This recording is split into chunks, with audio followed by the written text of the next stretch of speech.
Before beginning troubleshooting, determine what is working by trying the other functions that may work in conjunction with the faulty area. By comparing what does work versus what doesn't, will get you a few steps ahead in the troubleshooting process. We recommend you always refer to the mini manual provided with the product while servicing. It can be found by opening the utility drawer. It is normally taped on the right side of the inside cabinet wall. Also refer to the customer use, care, and installation guides for a more detailed explanation of proper operation, care, and installation. The information contained in this program is intended for use by qualified technicians possessing adequate backgrounds of electrical, electronic, and mechanical experience. Attempts made to repair a major appliance may result in serious injury and property damage. The producers, writers, and distributors of this program cannot assume any liability in connection with its use. Caution: major appliances operate on high voltage levels that may cause serious injury and/or death. Disconnect power before servicing. If measurement is required with the power on, use alligator meter clips to measure hands-free. When making resistance measurements, always do so with the power disconnected. You can be injured and cause damage to the equipment. All ranges can tip and cause injury. Refer to the manufacturer's installation instructions regarding anti-tip devices and the proper installation of this range. As with any cooking appliance, ranges operate at high temperatures which could cause burns or damage. Please be cautious when servicing around any potentially hot surfaces. This program is an independent production and is not sanctioned by or considered as a representation by any appliance manufacturer. This segment of this program describes normal operating conditions for the oven, associated circuits, and heating elements. When you select Bake or Time Bake on the oven control panel, this closes the connections labeled L1 and BA on the electronic control. This will bring current from L1 through the control into the bake element to L2. The broil element is turned on by a closed connection across points marked BR and L1 of the electronic control. During preheat, only the bake element is on. Once the preset temperature is reached, the broil element will cycle on and off sequentially with the bake element to maintain an average of the temperature selected. Each sequence lasts 90 seconds. This means that the bake element will be on approximately 67 seconds, followed by a 2-second interval with neither element on. The broil element will then turn on for approximately 17 seconds, followed by another 2 seconds of both the elements being off. The elements will only be on 25% of the time once the preset temperature has been reached. For the broil selection, the oven control will close the connection across the L1 and BR terminals, allowing current to flow through the broil element to L2. The electronic control will open and close the L1 and BR connections during broil. When broiling, the oven door must be left partially open to the broil position. The consumer can select either low broil or high broil by pressing the plus or minus arrows after pressing the broil button. Low broil cycles the broil element on and off at approximately 450 degrees. High broil is set for 550 degrees. During convection baking, only the convection bake element is on while the convection fan distributes the heated air. For convection baking, the electronic control will close the connections across L1 and CV. This will allow current to flow from L1 through the control into the convection bake element located in the back of the oven, and then onto L2.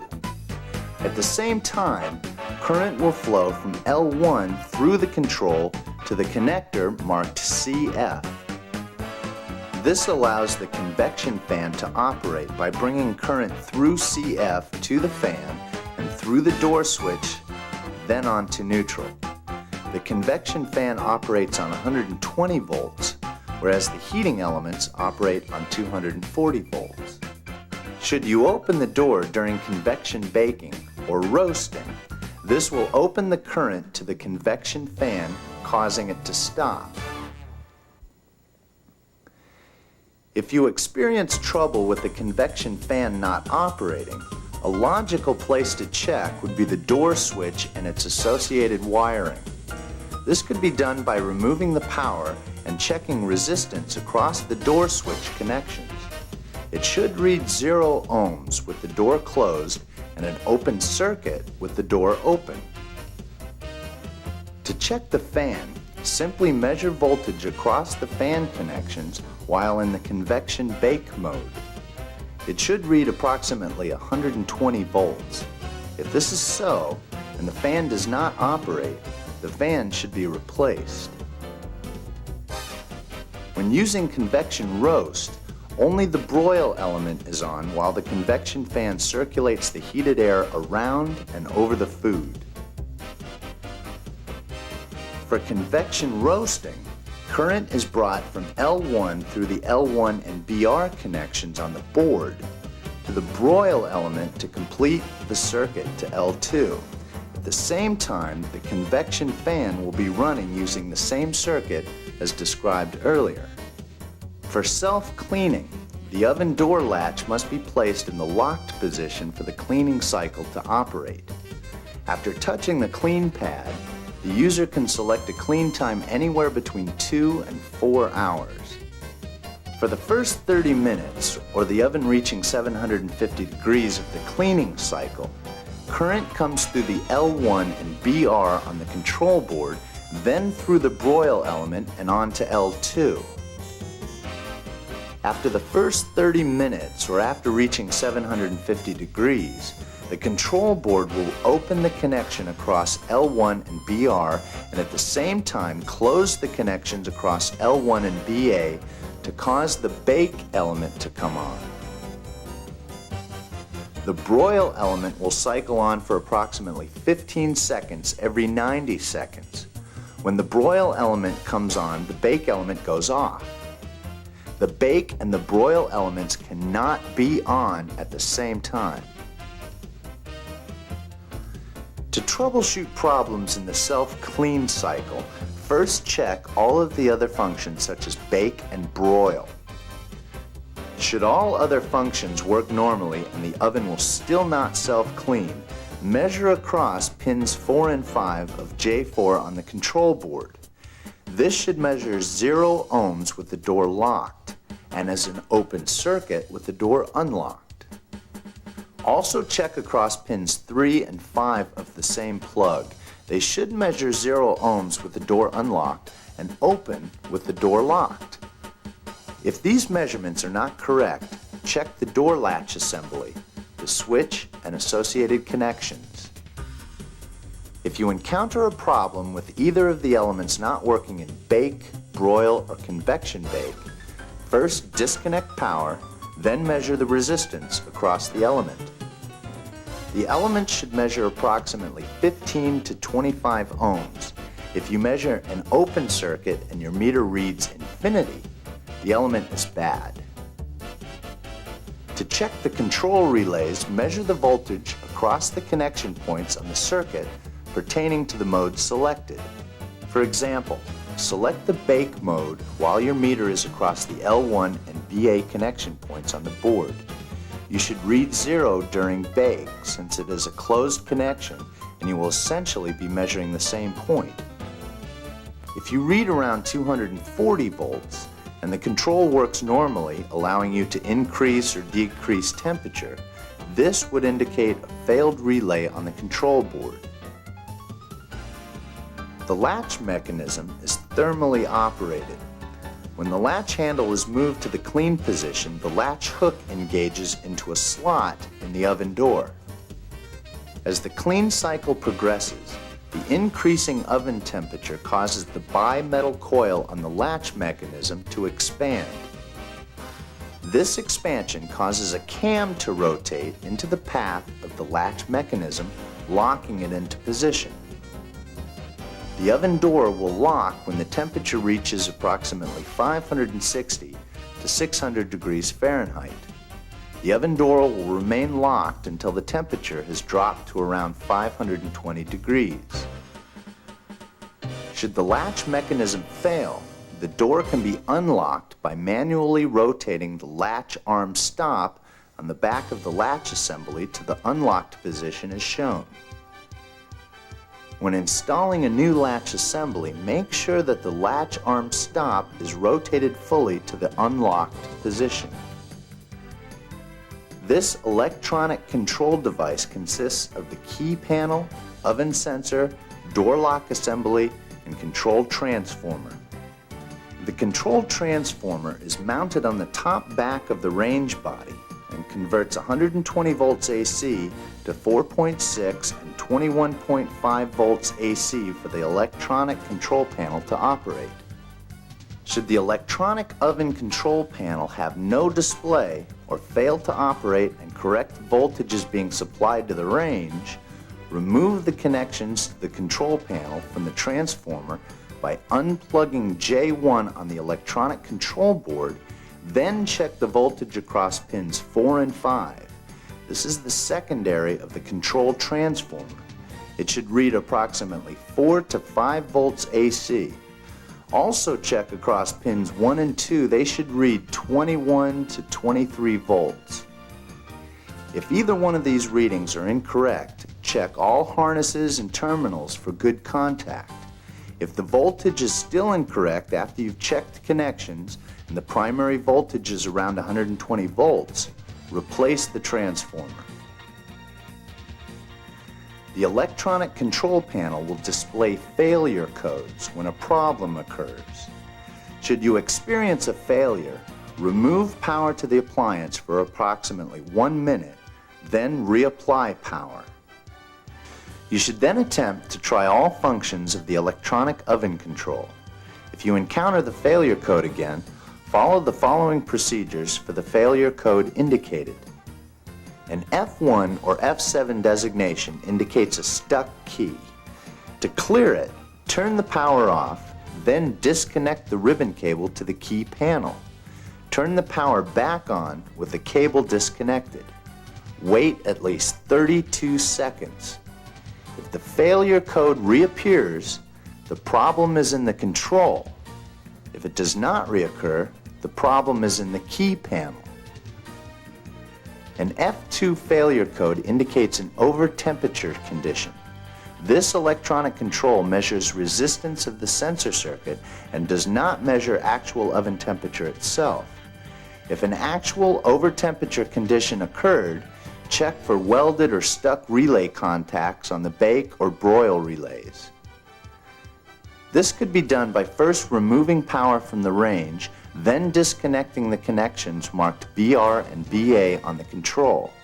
This removes the bake and broil elements from the circuit. With your meter on the resistance scales to measure ohms, place one lead on L1 and the other on BR. You should read an open circuit or infinity. Do the same across L1 and BA. If you get a low resistance reading, the relay is bad and the board will have to be replaced. If no over-temperature condition occurred, look for poor connections to or a malfunctioning oven temperature sensor. The oven sensor, pins 6 and 8 of J4, should read around 1,100 ohms at 75 degrees room temperature. As the temperature increases, so does the resistance reading. If the F2 failure code appeared during the oven cleaning, this indicates a problem with the lock switch or its connections. To check the lock switch, disconnect the power and place your ohm meter across pins 3 and 5 on the plug marked J4. With the door locked, you should read 0 ohms. Now place your meter leads across pins 4 and 5. With the door locked, it should read open. With the door unlocked, it should read 0 ohms. The FD failure code indicates a short in the meat probe or its associated connections and wiring. Remove the probe. If it clears the error code, the probe is bad. Remove power to the range and check the J4 plug to make sure it's plugged in the correct direction. Also check the wiring to the probe receptacle for damage. To check the probe circuit with your meter, unplug J4 from the control board and measure across pins 1 and 2. With the probe plugged in, you should read approximately 50,000 ohms at room temperature. An F3 or F4 code indicates a failure in the oven sensor circuit. Check the sensor as previously indicated by unplugging J4 from the control board and measure across pins 6 and 8 of the plug itself. This should read approximately 1100 ohms at room temperature. Also measure from each pin to ground. A short to ground will also cause this failure code. If you find an open or shorted circuit, first pull out the sensor into the oven approximately 10 inches. Look for cut or pinched wires. If they seem fine, remove the connections to the sensor and check it as indicated earlier. If you find the sensor measures out correctly, you will need to find and repair the damaged wiring or connection. If the circuit appears to be normal and measures approximately 1100 ohms and the F3 or F4 codes are still appearing, remove the power to the appliance and check the connections to the electronic control board. Remove each terminal connector and replace them. If the error code continues, you may have a failure in the control board and it'll have to be replaced. The F9 failure code indicates a problem in the lock switch. With plug J4 removed from the control board, measure across pins 3 and 5 at the plug with your ohm meter. It should read 0 with the door locked and as an open circuit with the door unlocked. Also, when the door is unlocked, you should read 0 ohms across 4 and 5, then lock the door again.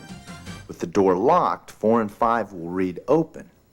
If you replace the plug and the error code continues, the problem is in the electronic control board. The key panel is a separate component and must be tested individually. To test the key panel, press each function pad, then follow with pressing the clear off pad. For broil, bake, clean, convection bake, convection roast, timer, clock, stop time, and cook time modes, you will hear a tone, plus the display will show the mode selected. When pressing the clear off pad, you will hear a tone and the display will show the time of day. Pressing the probe pad will also give you an audible tone if the probe is plugged in and cause the display to show probe. The increase-decrease pad will not have a tone and can only be used after another function is selected. If you encounter some of the pads not working, remove power and measure resistance across the appropriate ribbon conductors for each function. These connector numbers and designations can be found in the mini manual, which is provided with each product. If you encounter an open circuit when you press the pad, the key panel needs replacement. Should you need to adjust the oven temperature, first select Bake and set the temperature for somewhere between 500 and 550 degrees. Immediately before On appears on the display, press and hold the Bake pad for about 4 seconds. This will cause the display to show 2 digits. Now press either the Increase pad to make the oven up to 35 degrees hotter or the Decrease pad to make the oven up to 35 degrees cooler. After you've made the adjustment, press the Clear Off pad to go back to the normal display. This adjustment will not change the broil or self-cleaning temperatures. This oven control employs a special child lockout feature that will lock the control panel to prevent children from tampering with the oven control. To lock the control panel, press and hold the increase and decrease pads and the stop time pad all at the same time for 2 seconds. The word off will appear on the display and will reappear anytime a function pad is pressed. To unlock the control panel, repeat the same procedure as you did for locking it. The radiant top is a ceramic glass panel held in with RTV surrounded by a porcelain frame. Mounted to it are the heating elements, hot surface lights, and temperature limiters. The heating elements are contained within a ceramic fiber mold surrounded by a metal dish. The surface unit operates when the knob is pushed in and turned away from the off position. This will cause a connection between L1 and the H1 connector, which connects to the one side of the appropriate hot surface lamp. The other side of the lamp connects to L2, thus creating a completed circuit to turn on the lamp. At the same time, there will be a connection between L2 and H2. This will bring current from L2 to the one side of the temperature limit switch, 2A. The other side of the limit switch, 1A, is connected to the heating element, H1 then to L1 as described earlier.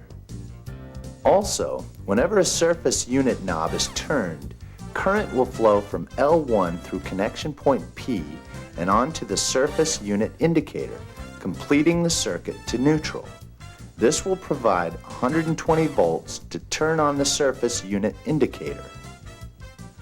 Once the heating element reaches the temperature selected, the current-sensitive or voltage-sensitive infinite heat switch that controls the connections to the surface elements will cause an open circuit at the point between L2 and H2. This will cause an open circuit and remove power from the heating element. If for some reason the infinite heat switch is not operating correctly and the element continues to heat, the temperature limit switch located across the top of the element will open the circuit across 2A and 1A, removing power to the element when the temperature exceeds approximately 1031 degrees Fahrenheit on the glass. The hot light switch, which is part of the temperature limit switch, controls the hot light by closing the contacts across 2B and 1B, thus bringing 240 volts across the hot light. Once the temperature drops below 150 degrees, the connection will open and remove power to the lamp, provided the knob is turned to the off position. For surface units that use a dual element, the second element is simply connected parallel through a switch across the lower wattage element. If you encounter a problem with one of the surface units not operating at all, check the element and the temperature limit switch. Do this by removing power and measuring resistance between H2 and H1. You should measure between 30 and 60 ohms. If you measure an open circuit, you will need to access the heating element and measure the resistance of the element itself. It should measure between 30 and 60 ohms. Check the temperature limit switch by measuring across its connections. It should read 0 ohms. If you found the measurement across H1 and H2 is correct, the problem will most likely be in the surface element control or a bad connection to the control. Check all connections with the power off and try the unit again. If you find a situation where the hot surface light does not come on at all, the problem is most likely the lamp itself or a connection going to it. Switch the connections with a known good lamp. If the problem follows the first lamp, replace the lamp. If you encounter a problem where the lamp does not stay on when the control is turned off and the surface is still hot, this indicates that the hot light switch or connections to it have failed.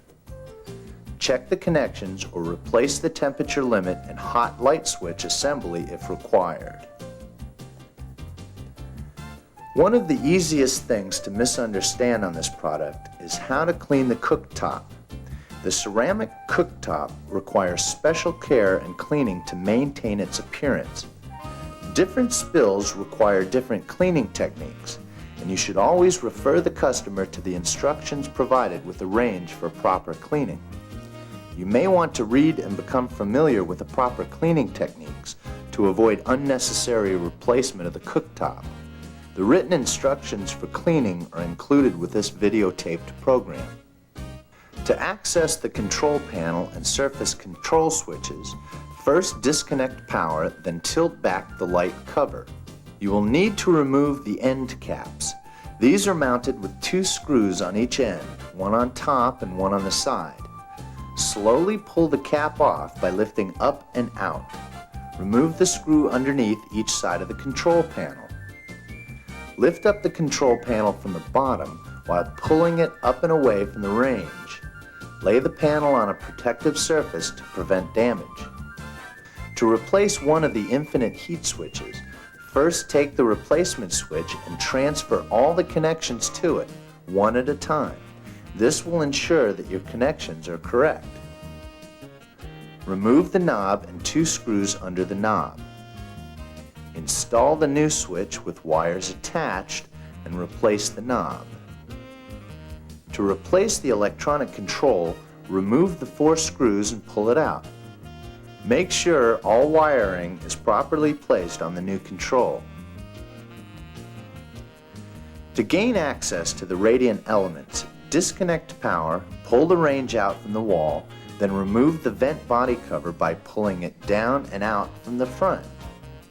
Remove the back cover screws and back cover.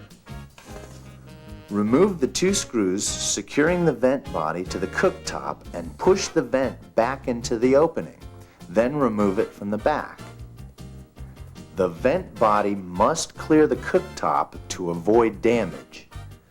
Remove 2 screws from the front edge of the cooktop along the door and lift the cooktop up. Make sure you support the cooktop and do not raise it above a 45-degree angle.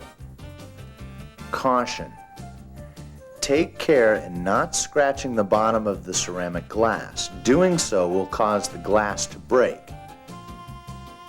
For servicing the front elements, remove the hot light bracket first. This can be done by removing the screw and lifting it off. Prior to removing the heating elements, mark the stud hole and support screw locations. Remove the clips from the mounting studs on the element. Remove 4 screws mounting the radiant element support and lower it down on top of the oven liner. Caution: the fiber ceramic material surrounding the element is very fragile. Do not touch it. Remove the mounting studs and temperature limit switch assembly by taking out 2 screws and carefully pulling it out. Install the new limit switch assembly in the same manner. Be careful not to over-tighten the mounting studs. To install the new element, position the springs over the mounting studs and insert it into the holes marked earlier. Make sure the larger portion of the spring is facing the support bracket. Place the support up against the cooktop, making sure the elements are firmly pressed against the glass and aligned with the circled areas. Install the left 2 screws first. This will ensure alignment. After removing power, remove the door and oven racks. Remove 4 screws from the mounting panel and pull it forward. To remove the element, remove the 3 screws holding the element and disconnect the leads. To remove the fan, it'll be necessary to remove the fan nut and fan blade. The motor itself must be removed from the back of the range. Remove the screws holding the fan and pull it out. Rewire the new fan and follow the same sequence in reverse order for installation. Caution: when you've completed service on any appliance, make sure you have reconnected all grounding devices. All parts must be restored to the original position and properly fastened. There are many current and voltage-sensitive components in major appliances. Use only manufacturer-suggested service replacement parts. This concludes the program on the GE Profile Radiant Convection range. As we said in the beginning of this program, when troubleshooting, it is best to first try all other functions that may work in conjunction with the faulty condition. By comparing what does work to what could cause the existing faulty condition, you will be able to isolate the problem and save a few steps in the troubleshooting process.